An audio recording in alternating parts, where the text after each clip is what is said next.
Olá, seja bem-vindo a esta conversa sobre dívida pública e financiamento da economia portuguesa. Esta é a terceira e última conferência deste projeto da Fundação Francisco Manuel dos Santos para debatermos não apenas o tema presente, mas sobretudo as consequências futuras deste tema, e o tema é a dívida pública e todas as condições e condicionalismos que ela impõe sobre as nossas escolhas futuras. Hoje são nossos convidados Nazaré Costa Cabral, que é Presidente do Conselho de Finanças Públicas, e Francesco Franco, que é especialista em macroeconomia, professor da Universidade Nova de Lisboa. Olá, bem-vindo a ambos. Vamos começar, Nazaré Costa Cabral, precisamente por, primeiro, qual é o enquadramento que nós temos sobre as necessidades de financiamento da nossa economia? Muito bom dia. Queria, antes de mais nada, agradecer o convite que me foi endereçado pela Fundação Francisco Manuel dos Santos e especialmente pelo professor Fernando Alexandre. É uma honra e um gosto estar aqui hoje a discutir este tema tão importante para a nossa economia e vida futuras. E queria cumprimentar também o professor Francesco Franco e o Pedro Santos Guerreiro, a quem agradeço a moderação desta iniciativa, desta intervenção. Eu de facto creio que o financiamento, a questão do financiamento da recuperação económica é uma questão fundamental, mas eu diria que a recuperação da economia, ela própria, é fundamental para determinar as condições em que se faz o financiamento do Estado e das necessidades do Estado, que vão naturalmente ser mais expressivas nos próximos tempos.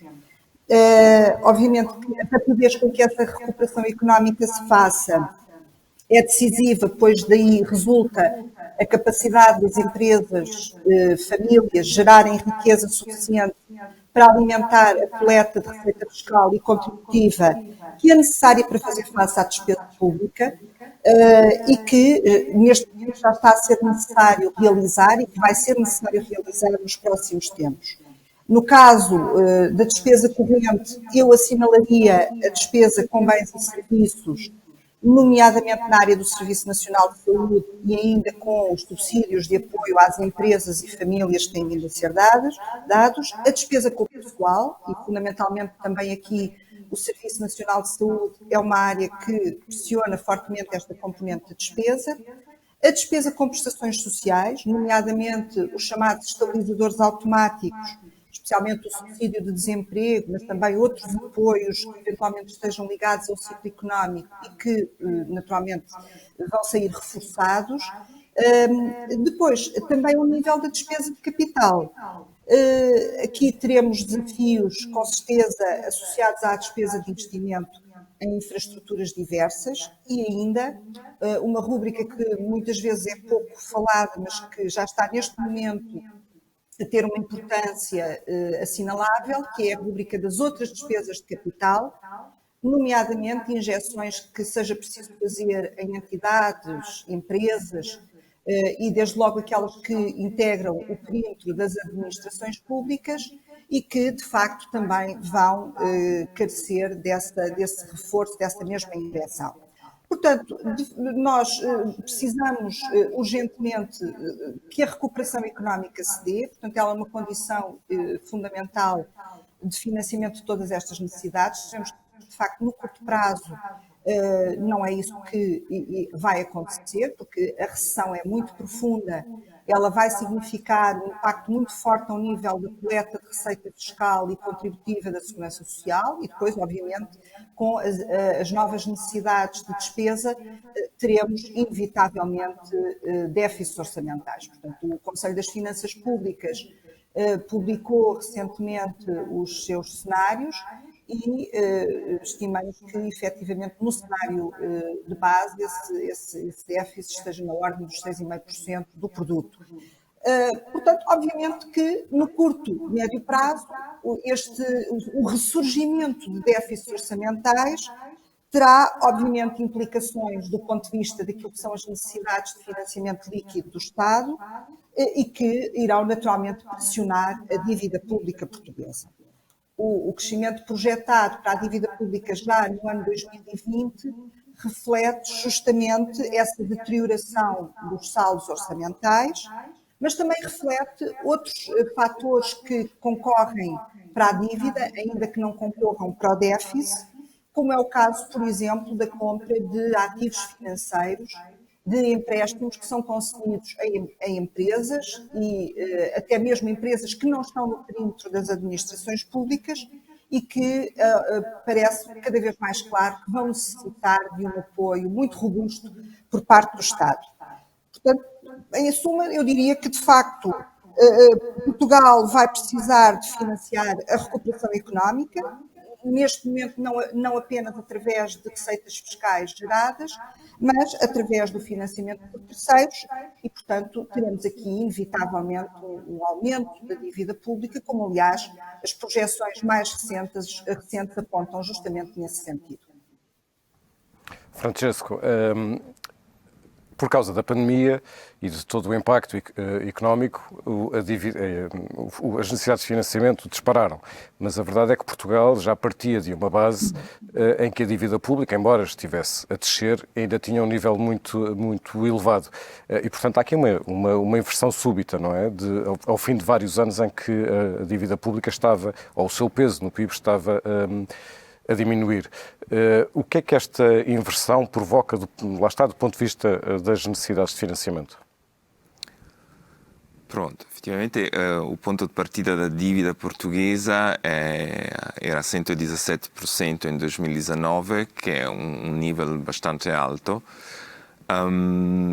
O aumento vai implicar, obviamente, uma necessidade maior despesa em juros da dívida pública e a estimativa que a Nazaré Cabral dava de 135% ou 140% do PIB ao fim de 2020, que penso seja muito difícil agora para qualquer instituto fazer projeções, mas parece ser a mais acertada.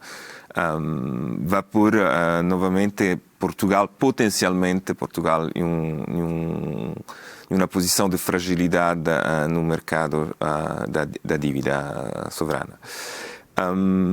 Mas, no curto prazo, penso que, todos os agentes econômicos, e com os agentes econômicos estou a incluir também a agência do rating, quem está a avaliar as dívidas públicas dos vários países, anunciou e percebeu, escreveu extensivamente sobre o assunto, que à frente desta crise econômica não há alternativa à emissão de nova dívida. Ou seja, necessidade de financiamento, como foi muito bem explicado, são incontornáveis. E a melhor maneira de financiar esta despesa ou far face a um déficit maior que previsto por causa da diminuição dos impostos, a IVA que baixa porque há menor consumos, é a emissão de dívida neste momento, que cria obviamente problemas para o médio e longo prazo, mas no curto prazo não penso que há um alinhamento de quase todos os agentes sobre esta necessidade. Isto permite que todos sejam não surpreendidos com o aumento da dívida e permite também a entidade como o Banco Central Europeu de poder, vamos dizer, fazer a sua parte no financiamento da economia portuguesa. Além disto, efetivamente, a dinâmica da dívida pública portuguesa, se olhamos os últimos 25 anos de história da dívida pública portuguesa, vemos, posso dividir em 4 períodos esta dinâmica. Há um período de 1996 a 2000, mais ou menos, onde a dívida vai de 66 a 54, baixa de 10% em 4 ou 5 anos. Depois há um período de aumento, até a crise de 2008, um aumento não muito bem justificado pelas condições macroeconômicas, infelizmente. Depois de 2008, 2009, obviamente, há a crise financeira, por isso um aumento de 50%, por uma outra crise não parecida com esta, porque obviamente as causas são muito diferentes, mas depois as consequências macroeconômicas de um choque, por exemplo, nos balanços das empresas, nos balanços dos bancos, podem ter algumas semelhanças com a crises anteriores, ou seja, como a crise depois evolve. E depois um período de 2013, 2014 a 2019 de novamente conseguiram baixar a dívida. A dívida baixou de 135 a 117, por isso mais ou menos 15% de pontos percentuais do PIB em menos. Isto mostra que quando vamos sair desta crise, espero muito rapidamente, no fim, metade de 2021, com uma dívida alta, já temos experiências positivas de diminuição da dívida. Ou seja, se as condições macroeconômicas de crescimento, como foi explicado, e de juros baixos se mantém, pode criar um ciclo virtuoso, neste caso, que claramente uma gestão das finanças públicas bem feita e inteligente e com condições macroeconômicas favoráveis, podemos reviver a experiência de um declínio da dívida que é sempre lento, mas que vai dar oxígeno à economia. Nazaré, este aumento da dívida, como sabemos, não é apenas em Portugal. Segundo o FMI, em previsões muito recentes, a dívida pública vai, aliás, pela primeira vez na história, ser superior ao PIB mundial. Estou a referir-me a valores globais. Que impactos é que tem este aumento generalizado?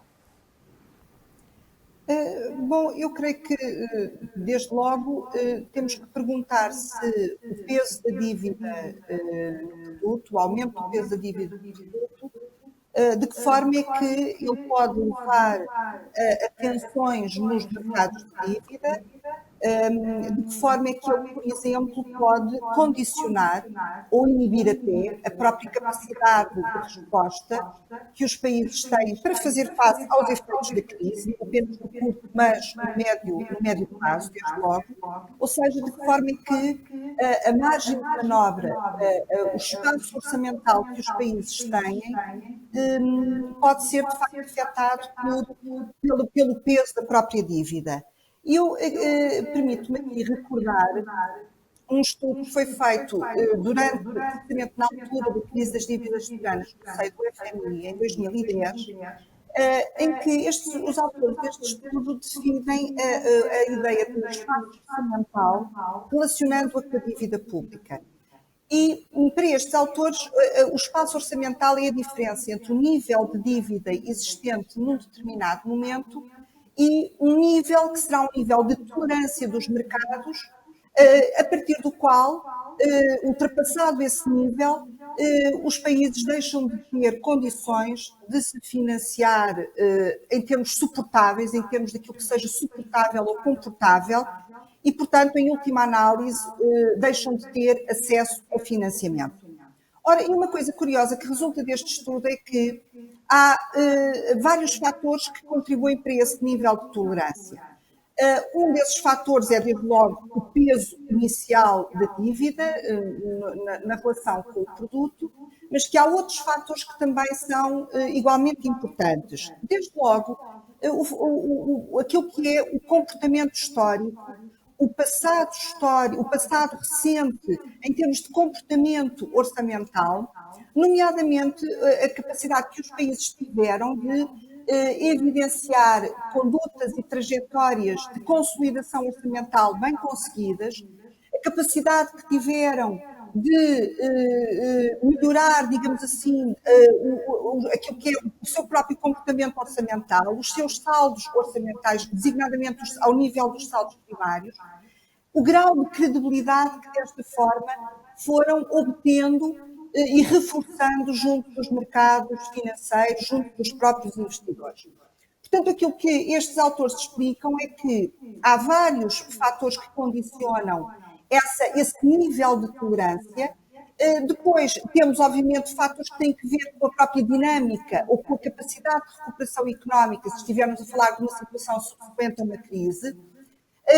Esta capacidade de poderem, de facto, evidenciar estratégias de consolidação satisfatórias, além de outros fatores que muitas vezes são um pouco esquecidos, mas que são muito, muito importantes, como, por exemplo, o peso da dívida externa, a posição de investimento internacional líquido, enfim, fatores que justamente contribuem para a consolidação do ambiente de confiança, do ambiente de tolerância, e que, sem o qual esses tais sinais de tensão, esses tais sinais de stress nos mercados de dívida podem surgir. Depois, há uma outra coisa, e que a crise das dívidas soberanas nos ensinou, e que é o facto de que este sentimento de mercado é um sentimento, digamos assim, altamente volátil e está sujeito, digamos, a um conjunto de mudanças bruscas que é necessário ir acompanhando com atenção, com cautela. E há aqui, talvez, alguns sinais ou informações que é preciso saber ler, que é preciso saber interpretar, que são sinais que são dados pelos próprios mercados, mas também pelas decisões de política que vão sendo dadas. Permitindo-me só referir alguns desses exemplos, desses sinais, dessas informações. Em primeiro lugar, o nível de procura dos títulos de dívida pública nos processos de emissão mais recentes, as taxas de juro que se obtêm nesses mesmos processos, a forma como, por exemplo, os investidores começam a preferir títulos de curto prazo em detrimento de títulos de longo prazo. Depois, uma segunda questão que tem que ver com as transações nos mercados secundários e o apetite que os investidores, os fundos financeiros, nomeadamente os fundos financeiros de referência, têm em relação a esses mesmos títulos, e aqui particularmente os fundos de pensões têm um papel muito importante como barómetro, digamos assim, da forma como observam e olham para os vários títulos de dívida e para o grau de confiança que esses títulos emitem. Depois, a própria evolução da taxa de juros implícita, obviamente, a evolução do rating dos países. O Francesco falava há pouco do papel das agências de rating, porque elas naturalmente também servem como bússola daquilo que é o tal sentimento de mercado. Depois ainda a existência de almofadas financeiras, por exemplo, depósitos, que permitam justamente acomodar o eventual surgimento de uma situação de dificuldade.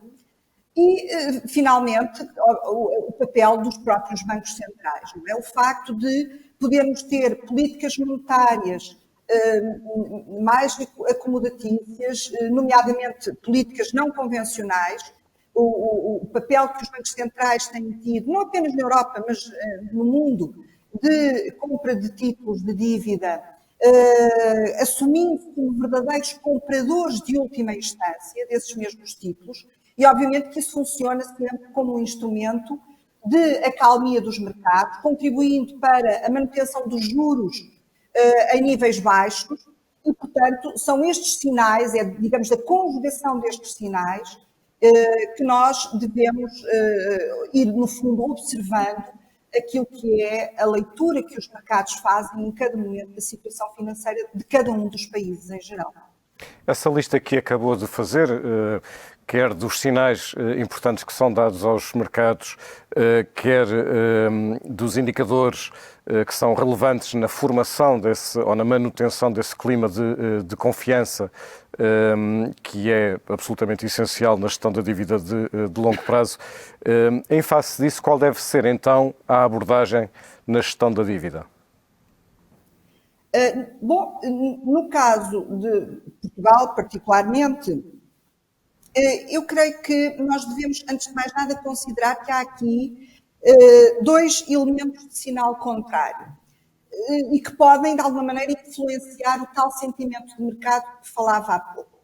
Em primeiro lugar, o facto de termos aqui um peso inicial da nossa dívida pública, que é elevado, está de facto acima da média dos países da União Europeia, portanto, este será um elemento desfavorável em relação a Portugal. Mas depois também temos um elemento que podemos chamar de favorável, portanto, e que não é de todo negligenciável, e que é o facto de Portugal ter sido, entre 2014 e 2019, um dos países da União Europeia, logo a seguir à Irlanda, Holanda, Malta e Alemanha, que fez um esforço mais significativo de redução da sua dívida pública no produto.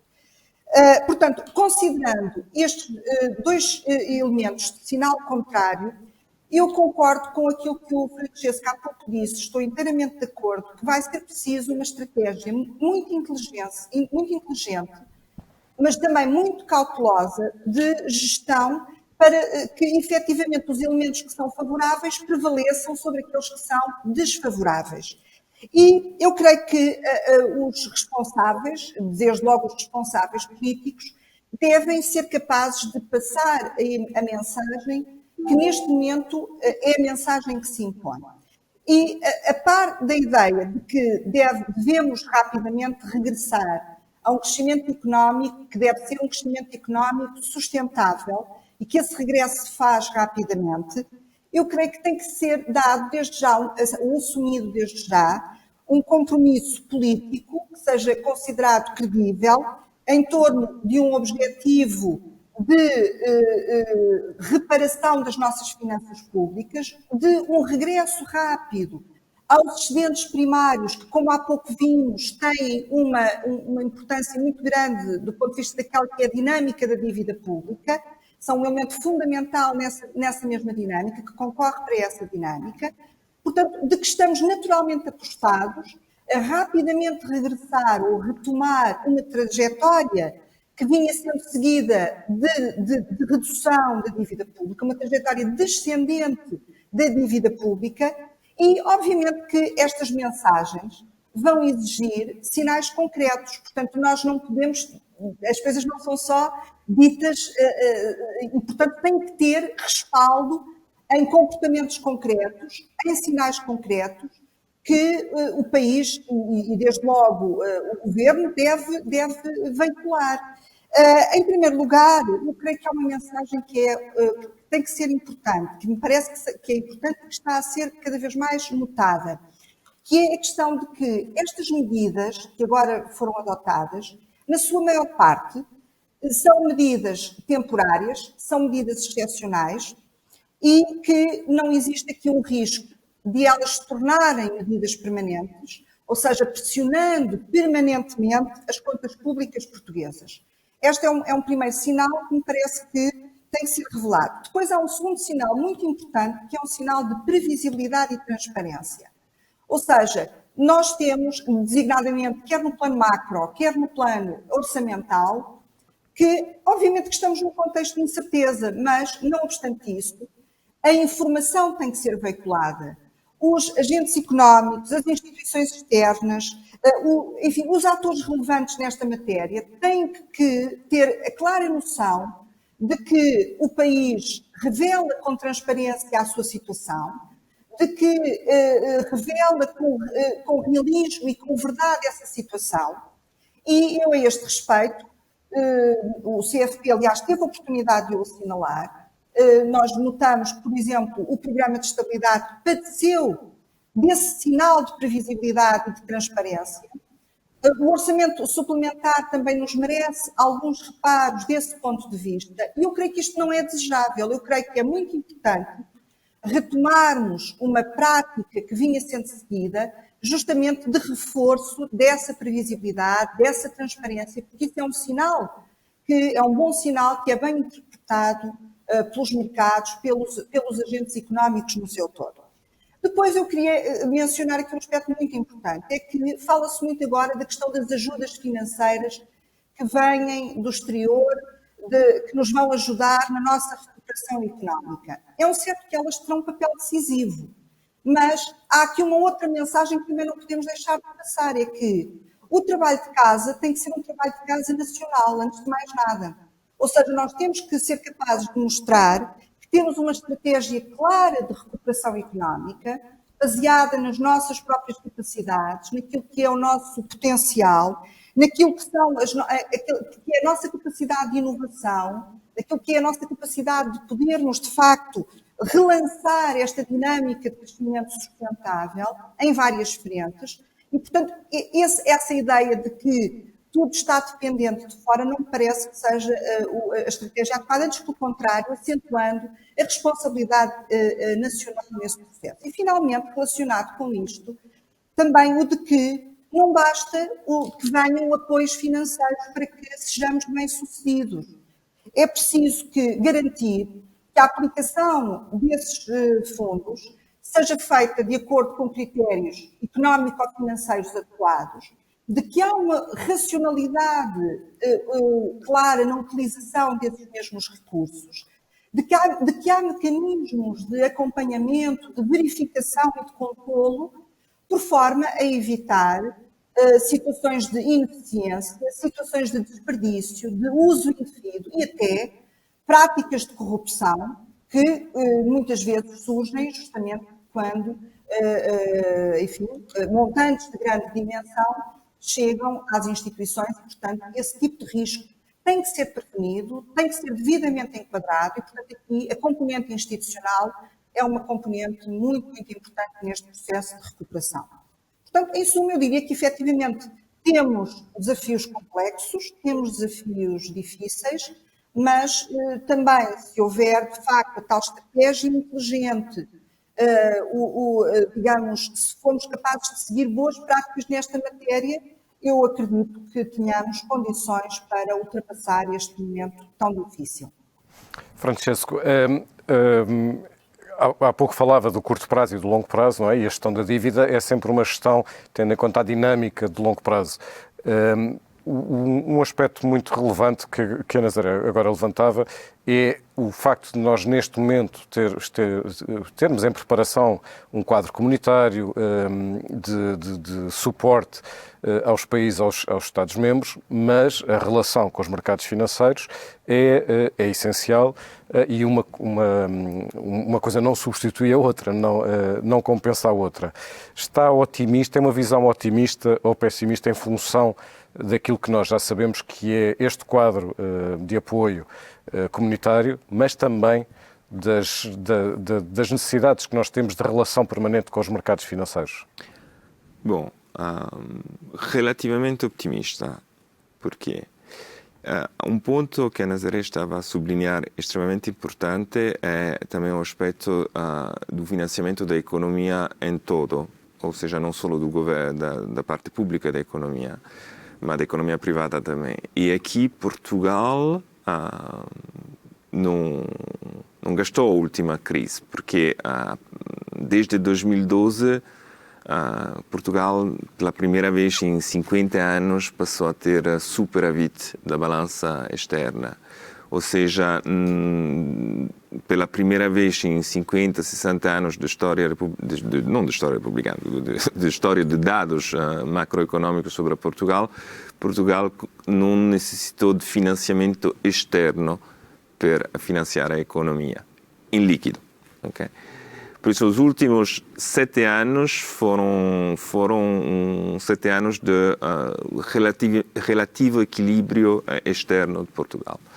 E isto também é uma mudança estrutural, por 7 anos já começa a ser uma coisa bastante importante, que dá um sinal extremamente positivo aos mercados e dá uma imagem completamente diferente de Portugal relativamente ao resto das economias. Obviamente, como no caso da dívida pública, a dívida externa acumulada neste período é muito grande. Por isso, praticamente é o destino de Portugal de ter superávit externos durante um período muito longo. Okay? Estamos a falar de ter que ter superávit durante 20 anos, 30 anos para baixar esta dívida externa. Agora, esta crise, o que é que nós estamos a dizer? Esta crise do Covid, os números que implicam sobre o impacto da economia são assustadores. Os números que o FMI publicou ontem, não havia números para Portugal, mas cada 3 meses pioram, não, as projeções, e parece-me que vamos ter números de abrandamento da economia assustadores. E vamos ter que digerir estes números, não é? O que implica para o financiamento externo este abrandamento da economia, que é uma outra dimensão do financiamento da economia, que vai ser importante também para o equilíbrio do financiamento da dívida pública. Não é super claro, porque, obviamente, como sabemos, Portugal tem fragilidade neste grande sucesso das contas externas, que uma componente importante foi o turismo, ou seja, as exportações de serviços de turismo, que ajudaram as contas. E sabemos que este setor, infelizmente, este verão vai ser em dificuldade, não há dúvida. Por isso vamos ter, e outros setores das empresas que exportam também vão conhecer abrandamentos e as exportações vão baixar. Mas também as importações vão baixar. Os portugueses vão comprar menos carros alemães. Ou seja, o balanço externo vai ser provavelmente negativo, mas não dramático. Estas são, vamos dizer, as previsões também do FMI sobre a balança comercial portuguesa. Por isso não vai aparecer um número devastador de financiamento, de necessidade de financiamento do país com o resto do mundo. Se isto acontece, se realmente o número fica contido, vai ser um sinal muito positivo. Okay? Me dá alguma... me deixa bastante tranquilo. Depois, sobre o financiamento da parte pública, como estávamos a dizer, um elemento que vai ser fundamental vai ser a capacidade do Banco Central Europeu de manter os juros. É verdade que no passado, até 2010, 2011, durante a última crise, houve muita volatilidade do juro dos países membros da zona euro, especialmente dos juros dos países do Sul. Mas penso que a política monetária do Banco Central Europeu mudou bastante nesta dimensão. Ou seja, aceitaram o facto que não pode haver uma dispersão muito grande do juros, por fatores fundamentais. Os juros italianos são infelizmente mais altos que mesmo os juros portugueses, não é? Mas não podem explodir. Por isso, o Banco Central assumiu este papel de não deixar que seria uma desintegração da zona euro, não deixar acontecer esta desintegração da zona euro, e vai tem capacidade por manter os juros a um nível bastante baixo. E o bastante baixo vai ser fundamental que seja um nível mais baixo que a taxa de crescimento da economia. E esta, vamos dizer, tem que ser também parte da estratégia adotada. O pacote vamos dizer, o fundo de recuperação que a União Europeia está a construir agora para permitir a economia da UE, da zona euro, mas também dos outros países da União Europeia, de se relançar depois destas crises com um número devastadores para todos os países. Okay? Em Itália, ontem o número que foi publicado é menos 12% do PIB para 2020, para dar uma dimensão da crise económica que estão à espera. Mas na Alemanha também vai ser à volta de menos 8%, ou seja, são números realmente, como eu estava a dizer, assustadores. O plano de relanço da economia europeia, obviamente, é uma peça fundamental, seja pela dimensão de poder manter as finanças públicas sob controle, seja ainda mais importante, de um certo ponto de vista, porque são realmente, como estava a dizer a Nazaré, a peça mais importante, ou seja, a capacidade de fazer crescer novamente as economias. E neste sentido, também aqui vamos ter que pensar muito bem como construir este fundo de relanço da economia europeia através dos fundos europeus. Por quê? Porque concordo completamente que, como sabemos, há finalmente grande alinhamento franco-alemão que aceitou. Não? Agora começa o semestre alemão e vai ser um semestre alemão com Let's Make Europe Great Again. Coisa deste tipo, praticamente. E no fundo é o que é que nós necessitamos neste momento histórico.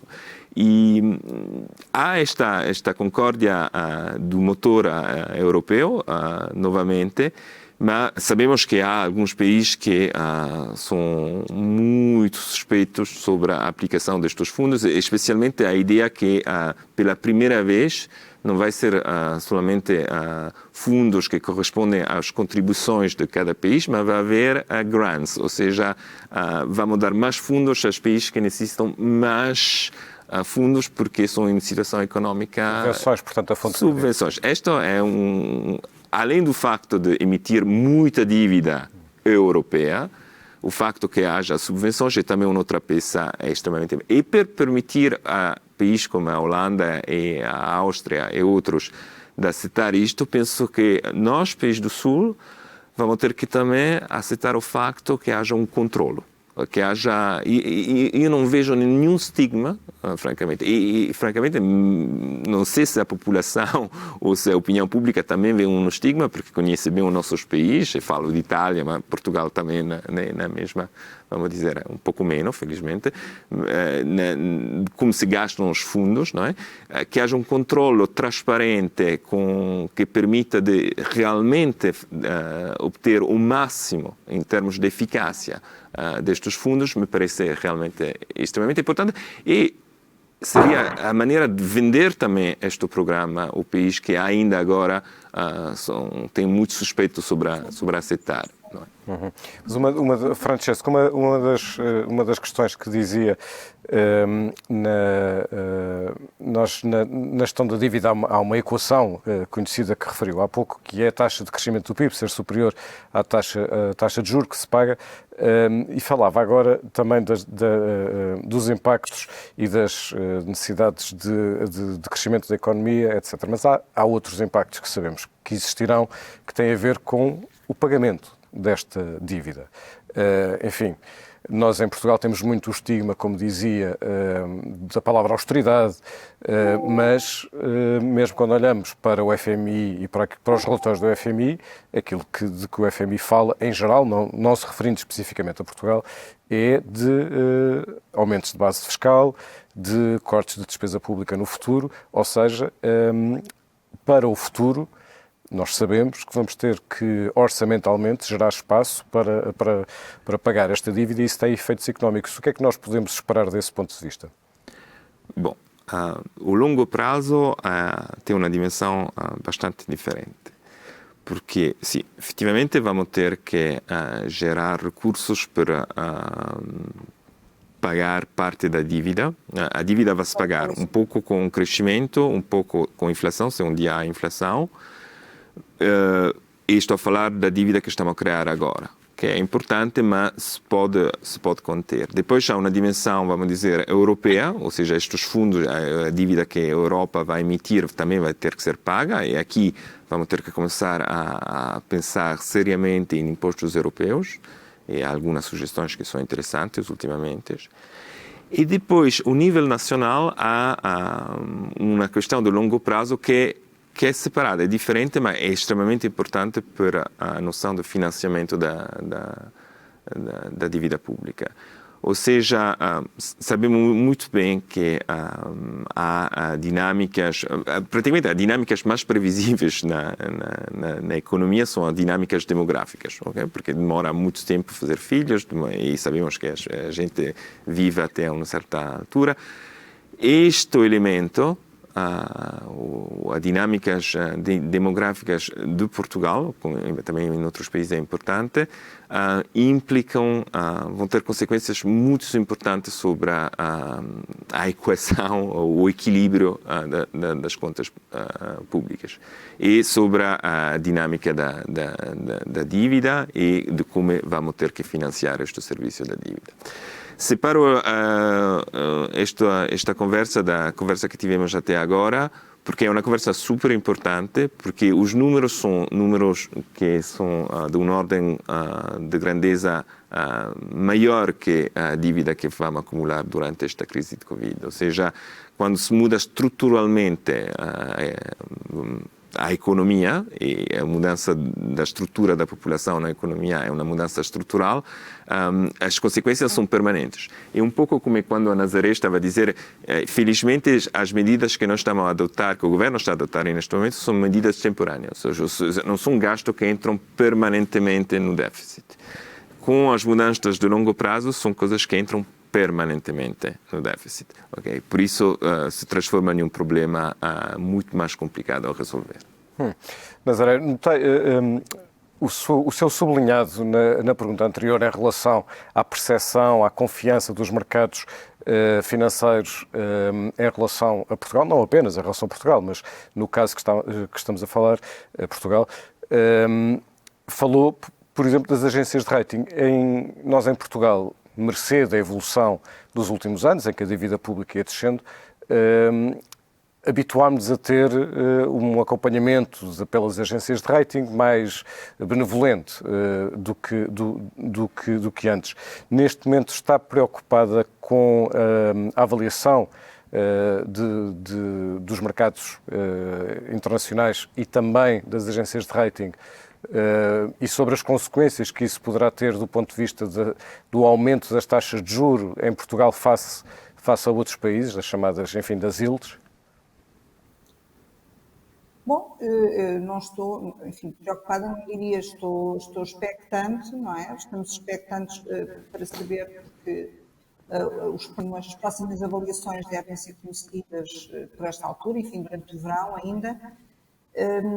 E estamos expectantes e aquilo que eu desejo, e reforçando aquilo que há pouco mencionava, é que essa mensagem que tem que se começar, digamos, a passar já, não é? Essa mensagem que contribua para favorecer a confiança dos mercados, com sinais concretos, com atuações concretas, ela tem que ser dada de forma muito clara e, portanto, caberá aqui, obviamente, aos responsáveis políticos, desde logo, mas, enfim, todos os responsáveis têm o seu papel a dizer nesta matéria também, para que esse sentimento de mercado não sofra o tal abalo brusco que há pouco falava e que poderá alterar as condições de financiamento. Não é algo que se anteveja por hora, mas temos obviamente que estar atentos. Portanto, está a reforçar de novo a necessidade do compromisso político.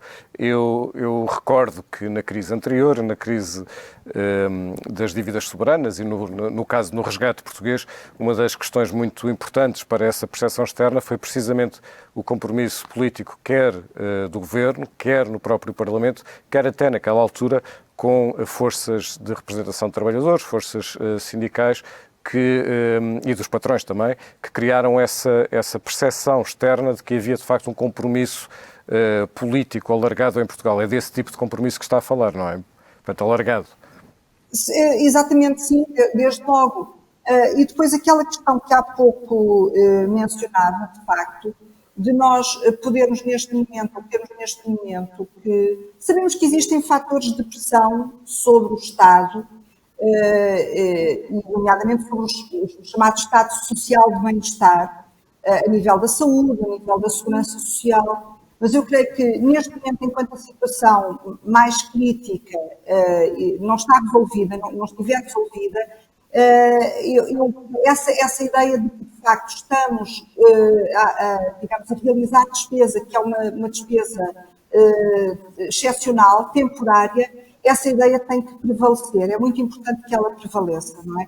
Porque se criarmos aqui a ideia de que estamos a pressionar com contornos de permanência o estado de bem-estar com as dificuldades de financiamento que existem, portanto, aqui não estou a fazer nenhuma consideração quanto às necessidades ou não da existência desse mesmo estado de bem-estar, mas neste contexto especial, se criarmos essa ideia de que estamos perante uma situação de permanência, de pressão permanente sobre o estado de bem-estar, isso poderá ser de facto mal notado, por assim dizer, mal interpretado.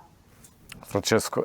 Não, concordo, é por isso que na minha intervenção precedente estava a dizer, divido netamente as duas problemáticas. Uma problemática de curto ou médio prazo, que é como resolver esta crise, é uma crise que provavelmente em termos de PIB vai ser maior que a crise de 2009 e 2010, por isso obviamente todos os compromissos no nível político vão ser necessários e todos os agentes vão ter que trabalhar em conjunto para encontrar soluções.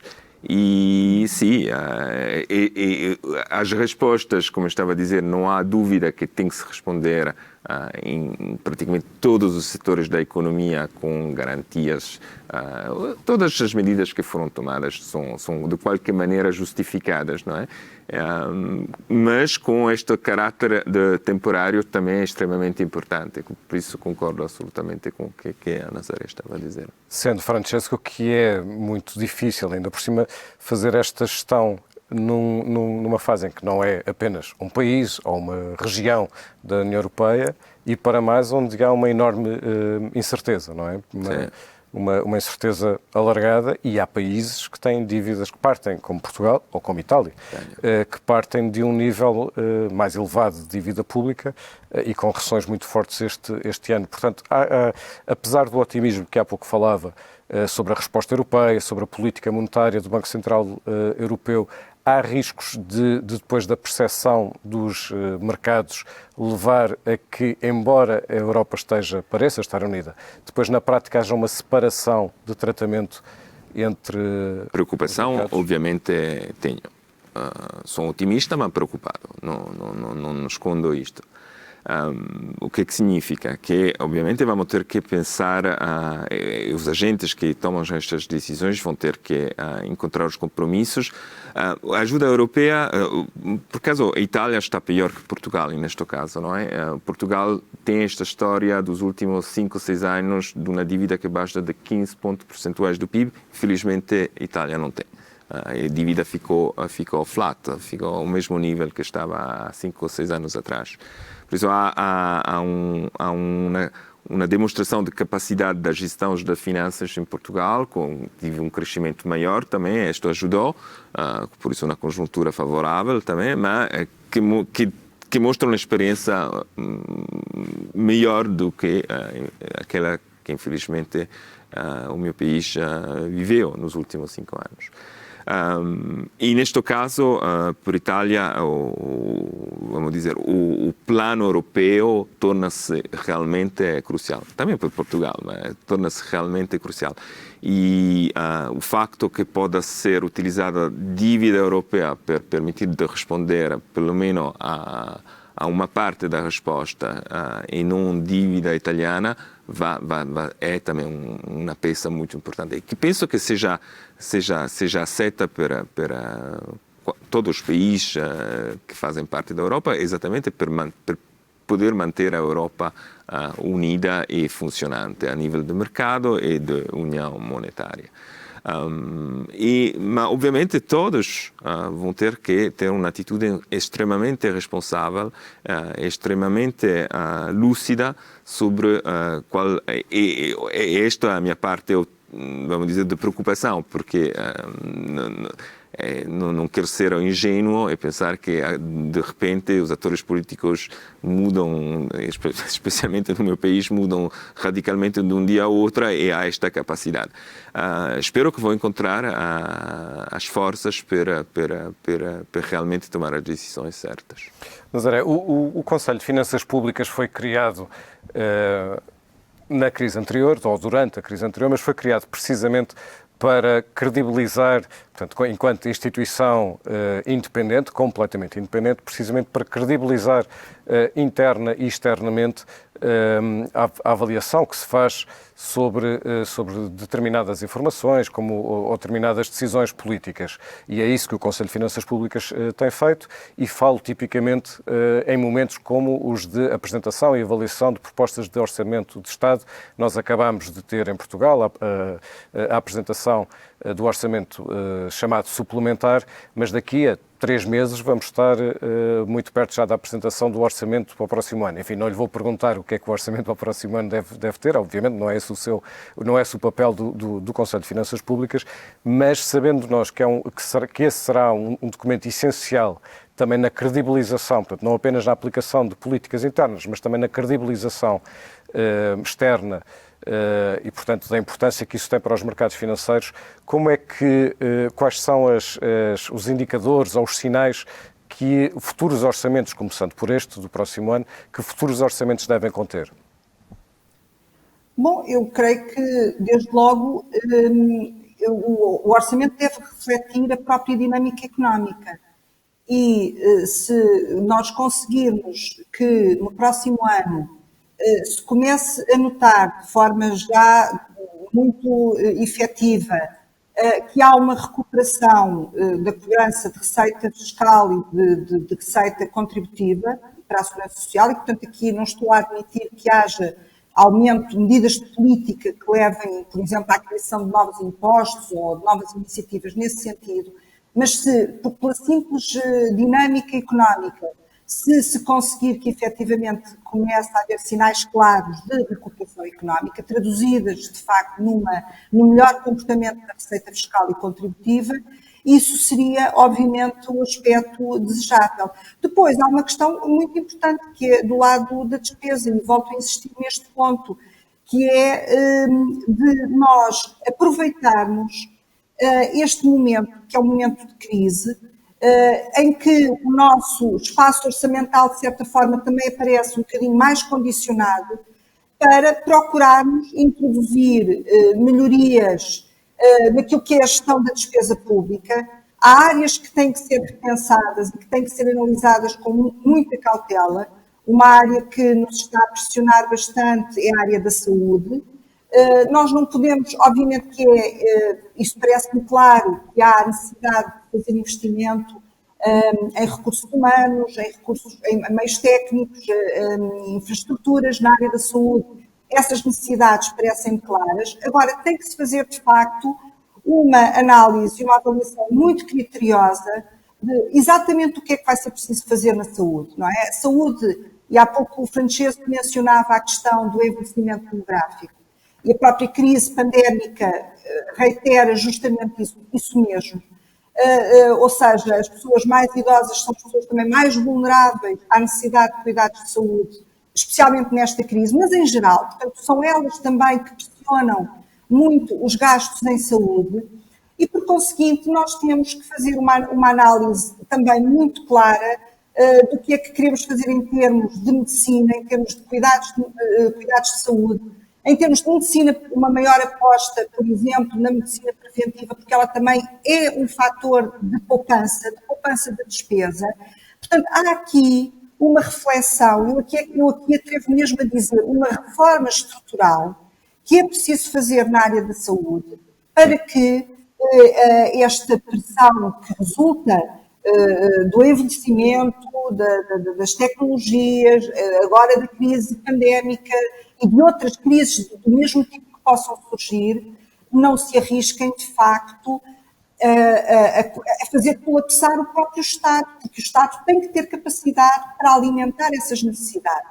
E se não há aqui critérios de seleção, se não há critérios de racionalidade e de racionalização da despesa, de facto, não conseguiremos ultrapassar esse desafio. Francesco, nós já estamos a terminar, já estamos às notas finais, mas reparei que estava a concordar, ou seja, não apenas no que diz respeito à saúde em concreto, mas a necessidade de termos previsibilidade e estratégia e reforma em áreas essenciais do Estado. Sì, assolutamente. Per caso un ultimo punto, la saúde è un esempio estremamente corretto, cioè un esempio claro. E aqui mudanças estruturais também se manifestam. Por exemplo, se olham o índice do preço da saúde em Portugal em 1995, 100, ok? Como base de referência. Hoje é 160, por isso um aumento de 60% do preço médio da saúde, obviamente é uma função do Estado que custa muito. Em outros setores da economia, na indústria, o mesmo índice 100 em 1995 seria agora 70. São dinâmicas e não reflete o custo do trabalho, refletem outras dimensões. Por isso há de pensar também a eficiência do serviço, por exemplo, da saúde, da educação, dos serviços fundamentais que o Estado faz, porque efetivamente vamos ter que controlar o gasto nestes setores. Nazaré, para terminar a sua intervenção, ou melhor, aquilo que temos conversado, deixou muito claro vários alertas e vários sinais importantes da credibilidade de Portugal junto dos mercados financeiros e do seu impacto eventual nos juros da dívida pública, a necessidade de crescimento económico, a necessidade do controlo do investimento e dos fundos comunitários. O Francesco começou por dizer que estava otimista, eu ainda não lhe perguntei se está otimista. Mais preocupado. Otimista, mas preocupado, sim. Estou preocupada. Agora, obviamente que eu acredito no meu país e nas possibilidades e potencialidades do país. E acho que nestes momentos difíceis também temos que ter aqui um certo sentimento patriótico de também darmos o nosso contributo, alertarmos para as coisas que é preciso neste momento chamar a atenção para elas.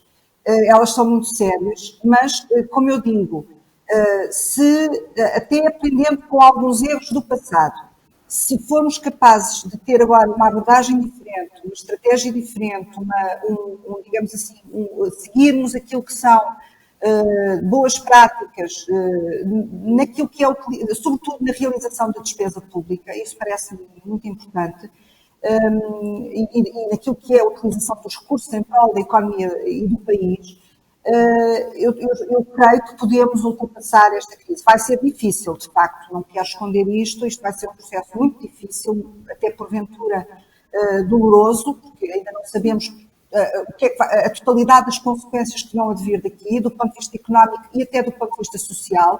Estou muito preocupada com isto, com esta questão da dimensão social da crise e do impacto social da crise, mas temos que acreditar e temos que, daquilo que está ao nosso alcance, também dar o nosso contributo, e é isso que o Conselho das Finanças Públicas procura fazer com as suas intervenções, alertar para também nós podermos ajudar o país.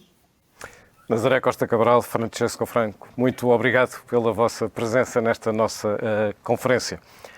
E quero também agradecer-lhe, assim, em nome da Fundação Francisco Manuel dos Santos, por ter acompanhado esta conversa e por ter acompanhado este ciclo em que falámos da dívida pública e do financiamento da economia portuguesa, mais uma vez num projeto em que a Fundação pretendeu não apenas olhar para o presente e para as dificuldades e desafios do presente, mas, sobretudo, perceber de que forma é que as escolhas que fazemos hoje podem condicionar ou libertar o nosso futuro.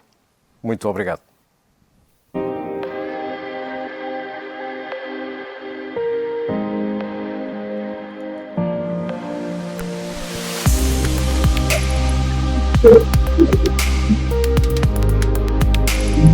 Thank you.